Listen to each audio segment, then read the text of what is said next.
Magandang araw po sa inyo mga iniibig ko sa Panginoon. Paano nakapagdadala ng sakit ang masamang espiritu?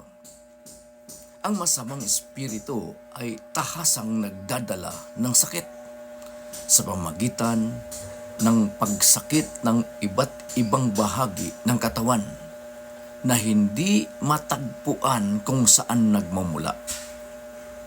Ang nais ng masamang espiritu ay bigyan ng sakit ang tao o kaya naman ay patayin ito. Tulad ng sinasabi ng John chapter 10 verse 10 na parito ang magnanakaw ay upang magnakaw, pumatay at magwasak, referring to Satan.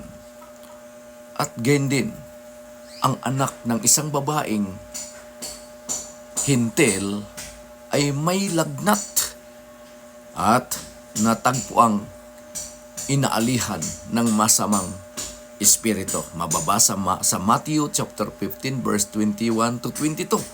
Ganito ang pagkasabi: umalis doon si Jesus at nagpunta sa lupaing malapit sa Tiro at Sidon.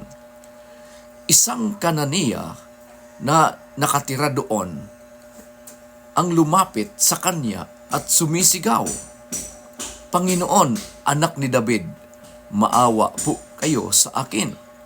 Ang anak kong babae ay sinasapian ng demonyo at labis na pinahihirapan nito. So nagpapatunay po na talagang ang masamang espiritu ay nakapagdadala ng sakit. Amen? Sa isang tao na kapag ito'y sumapi sa kanila. Kaya sa susunod pag-usapan natin, ang espiritual na sakit ba ay malulunasan ng medisina at teknolohiya? Amen. Abangan po ninyo ang sagot.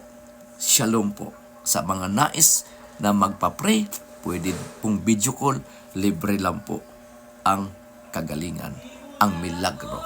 Amen. Libre lang po ang gamutan. In Jesus' name, shalom po. Amen. Hallelujah.